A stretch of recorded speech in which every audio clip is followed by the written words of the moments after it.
Hello everybody and welcome back to the Leeds Lens for the biggest preview of the season so far as Leeds United take on relegation rival Burnley at Turf Moor at 3 p.m. this Saturday. So let's get into the video. I think the first question when you talk about this game on everybody's mind is this a must-win for Leeds United? And Daniel Farke actually answered this question in his press conference today. He said that it wasn't, and he actually went on as far to say that because we're playing away from home, we're the underdogs in this game because of Burnley's success last season, also achieving 100 points. I disagree on that point. I think we are the better team than Burnley, and I don't think we're underdogs. But I do agree with him that it's not a must-win. We're currently in October, early in the season. We're not in the relegation zone yet. We're 4 points actually ahead of the relegation zone, and if we do get a draw in this game, we do draw the game, we will still be 4 points ahead of Burnley. Having said that, other teams will probably catch up this weekend based on fixtures and who plays each other. But we will still be 4 points ahead of Burnley. So at this moment, no, I don't think it is a must-win.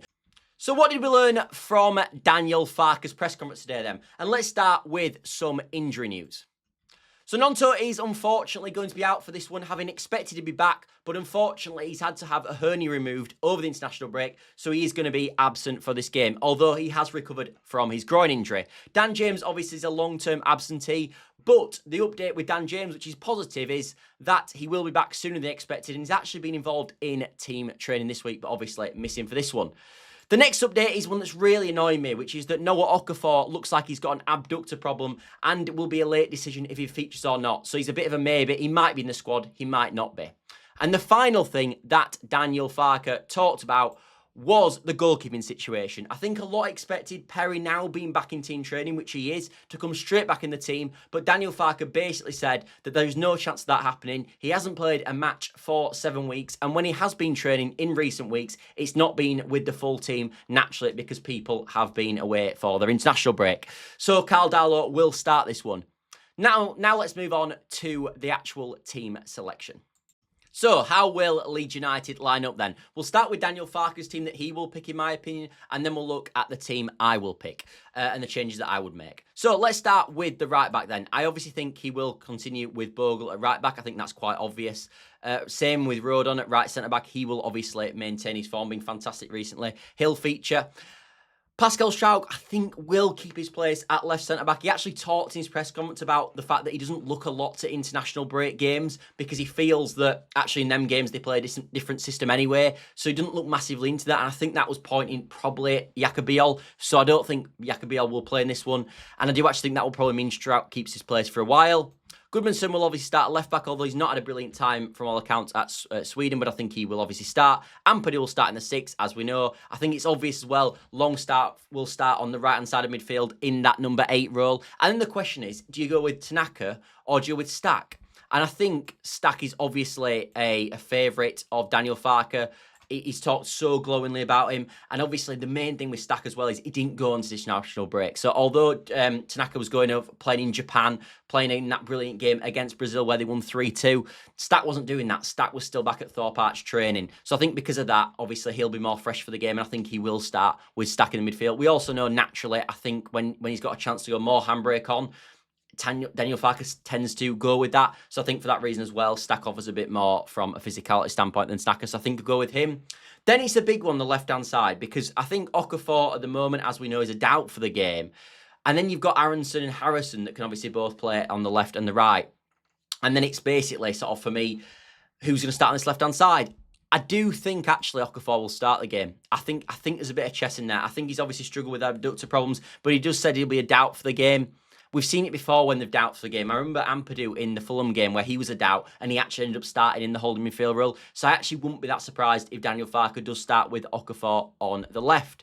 Then again, another big decision on the right-hand side if you're playing with Okafor on the left, because then you've got Aronson versus Harrison. Now, obviously, Harrison's been there training all week at Thorpe Arch. I think he actually went off to Marbella, but he's been training all week, whereas Aronson's been flying in, having played for America.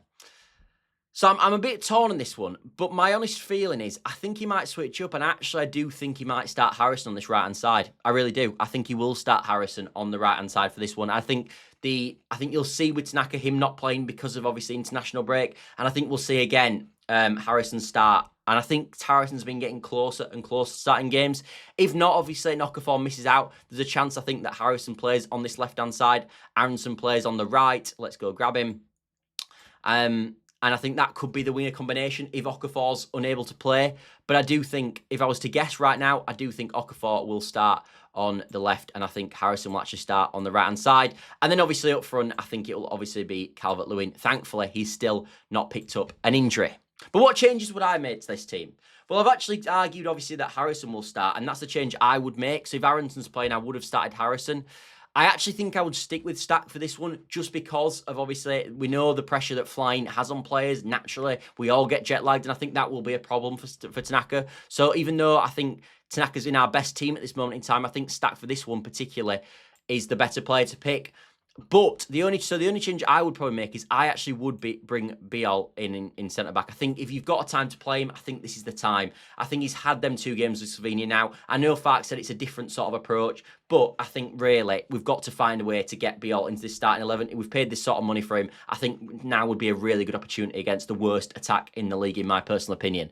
So that's the only change I would make to starting 11. I would be tempted to try get Perri back in as well. I don't think Darlow's been on it, but I think I do actually understand Farke's reasoning regarding Darlow. So I think I would probably stick with him for this one.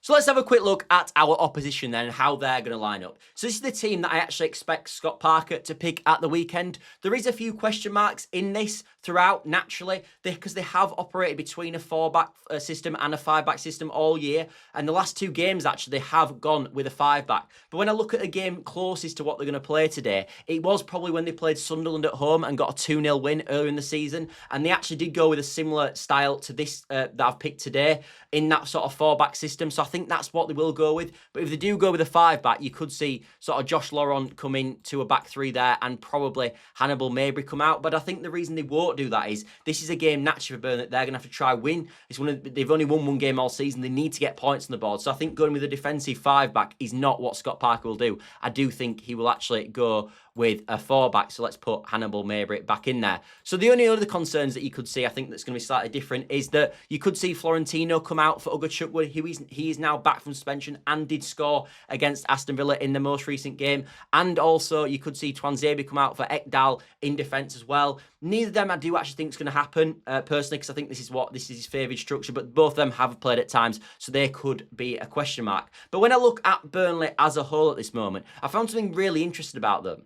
They're actually 3rd worst for possession in Opta history. They currently rank at 35.3% possession, and there's only 2 teams in history lower than that, and it was Cardiff in the 18-19 season who had less than that, and it was Sheffield United in the 23-24 season. Both actually teams that did, of course, get relegated. Sheffield United conceding over 100 goals that season, and I believe that was the Cardiff Neil Warnock season as well, which obviously it was a season they got relegated in.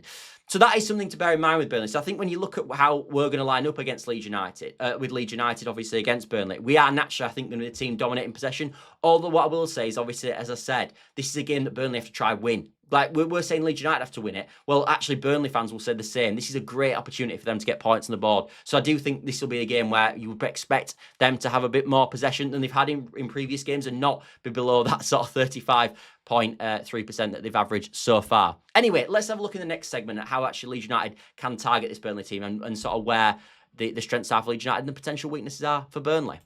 So, how do Leeds United exploit this Burnley team then? Well, there's a number of ways to do it, but I want to hark you back to something I said in the previous segment, which is that Burnley have to try win this game. Because I think a lot of people, when they talk about this game for Leeds United, have said, oh, it's a must-win for Leeds United. Well, we're currently 4 points clear and playing away from home. So it's not quite a must-win for Leeds United, but it's definitely a must-win for Burnley. And I think that's what will play into Scott Parker's reasons for the game. I said that's why I think he'd go 4 at the back, but I also think it'll mean he's more ambitious in the game and try win this game. And I think that should give great opportunities to Leeds United, because I look when Leeds United have been at the best this season, and I hark you back to the Wolves' 3rd goal. Stack wins the ball in midfield from a misplaced pass, and then because they're caught high up, and you might see Walker in that position high up, you might see Hartman pushed up, it naturally gives an opportunity for a 3-on-2 at the back, which is what we saw in that Wolves game. And then Okafor obviously has a shot into the far corner that scores the goal. And I'm looking for Leeds United to get something similar in this game. So I think in the turnover, in these transitional moments, if you can win it in these areas, that should be a massive win for Leeds United. And I think this harks me back to something I've seen all week, which is sort of frustrating me, which is that This particular game is exactly like the game we played out in March. It'll be 0-0 again. It'll be the most boringest game in history. I disagree. Because as I said at the start of this segment, this is a must-win for Burnley. Burnley have to win this game. So naturally, they're going to have to go for it. The Burnley game that they played in March is a completely different complexion. They're in the Championship, and then if they didn't win, they knew full well the next game after they're probably playing Derby at home where they're going to beat them, or whoever at home, and they're probably going to go on a winning streak against easier opposition. It was just about not losing ground on Leeds United. It's a completely different scenario here. They're behind us already. They need to win. It's a must-win game for Burnley. They've got to come out and try attack us because they can't rely on getting points against other teams because they're in the Premier League this time. So I don't agree with that narrative. Maybe it will happen. Maybe it will be a 0-0, but it won't be a 0-0 based on we're going to beat everybody else. It'll be a 0-0 because Scott Parker decides that he's happy with a draw, basically, and Daniel Farke does. But I don't think that'll happen because I don't think Scott Parker will be happy with a draw. I think in this game, the difference will be, if they get a draw, Burnley, it will be deemed 2 points dropped. And you could argue the same for Leeds United. So I think that's something to bear in mind. And the other thing I want to talk about is something that I've actually picked up while making this preview, which is that the height advantage is massive for Leeds United. Like when you look at Burnley, you think, oh, we won't score a set piece against them. They're really well organised defensively, etc., etc. And Burnley naturally are going to be strong on set pieces. But you look at the starting 11 and look at our strength, and it is height. Like you look at Pascal Struijk, 6'4", Rodon, 6'2", Stack, 6'4". Calvert-Lewin, 6'3", but one of the best jumps I've seen on a Leeds United striker in literally years.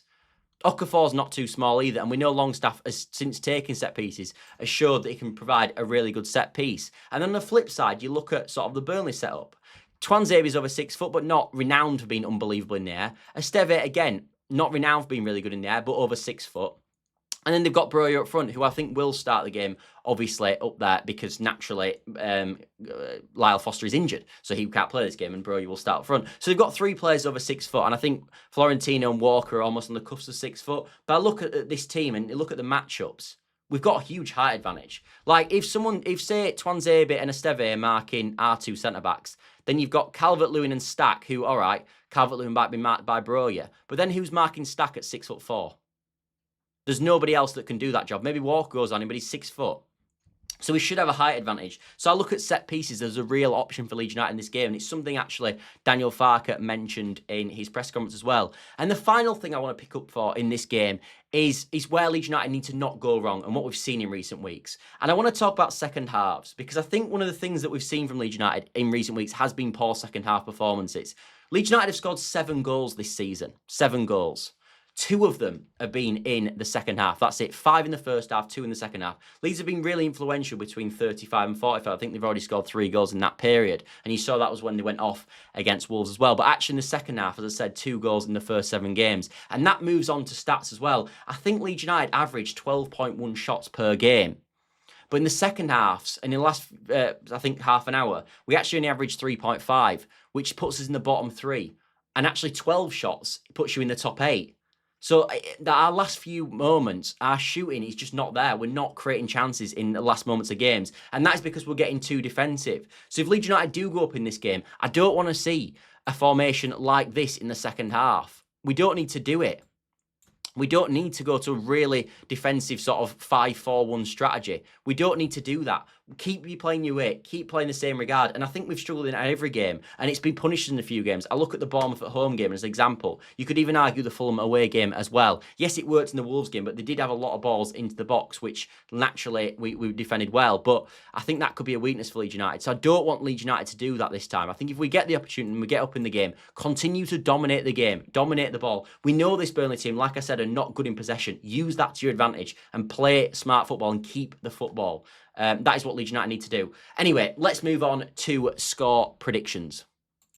Score prediction time then, the bit you've all been waiting for. And the reason we even do the previews, I think this is going to be a tricky one, you know. I really think this is going to be a tricky one. I don't think Burnley are going to be the walkover that people expect. I think it will be tight, but I am going to go with a Leeds United victory. I'm going to go 1-0 to Leeds United. I expect us to score in the first half, and I hope we've learned from our mistakes in the past, and we can sort of control the game second half, dominate the ball, not have to attack loads, but just dominate possession and see the game through.